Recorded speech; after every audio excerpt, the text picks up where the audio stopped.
Walking through the Dipylon Gate of Athens around 400 BC, the modern viewer is surely itching to reach the Acropolis. That sacred place, less for its religious purposes and more for its historic and architectural reverence, which holds the Parthenon and the Erechtheion. But you're no modern viewer. You're an ancient Athenian, beginning the Pan-Athenaic procession in the biggest party of the year. The Acropolis is your destination, but hardly a destination in the exotic sense. You were there just last night, and even this morning, as it was buzzing with life for the boisterous party called the Panegyris.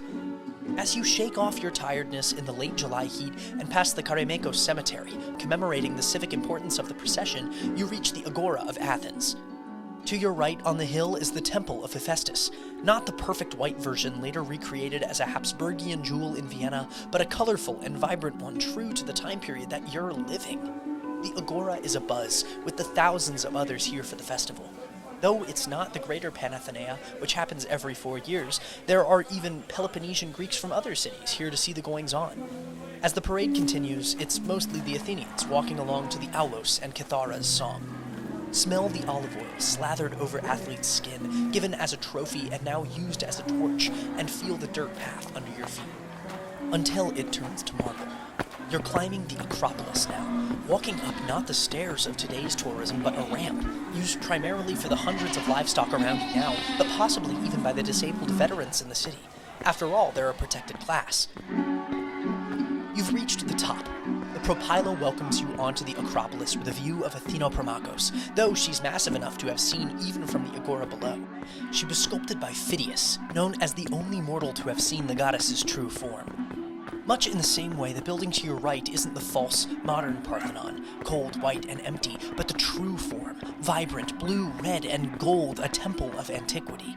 It appears much like the classic Doric Temple of Hephaestus, but looks somehow more excellent beyond just its size. In many ways, it's ideal to just look at, but not really experience. The lines are designed to appear straight from a distance, so they gently curve and columns bulge to account for the sheer size of the building.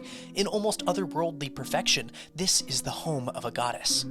Though it's scented like any other temple with thyme and olive oil, you're not truly welcome inside. This is a site of pride, not civic use.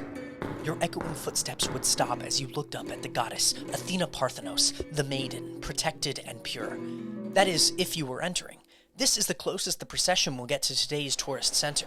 Instead, you'll look up at the frieze depicting this very parade, or some have argued a founding myth of the city as you pass Athena Promachos, she who fights on the front line. You're reaching the true destination, the Erechtheion, and the ambiance changes. There's no less energy, but the celebratory music turns sacred as you enter the realm of the goddess. Hear the trickle of spring water, Poseidon's rival claim to the city, as you pass Athena's victorious olive tree, a descendant of which still sits there today. The smell is reminiscent of the Parthenon, but is accompanied not with echo and a foreboding statue, but with a naturalistically sacred sense. This is not a designed temple with the perfection of the Parthenon, but one which was first a cult site, then a tomb, then a temple, now all at once. The warmth of torches and body heat makes way to the whistle of the caryatids outside as the peplos is brought forth. The most sacred tradition of the Greek religion, this cloth depicting mythological history is brought to Athena Polias, of the city. She's a wooden choanon, not crafted by a famous sculptor but said to have dropped from the heavens themselves, the most temporary physically, but the most revered spiritually. As the peplos is draped over her shoulders, clothing the goddess, the energy grows even further. Back out in the open air of the Acropolis, a bonfire begins. Hecatomb, the sacrifice of 100 cattle. Just like the Panegyris yesterday night, dancing erupts to the renewed lively music.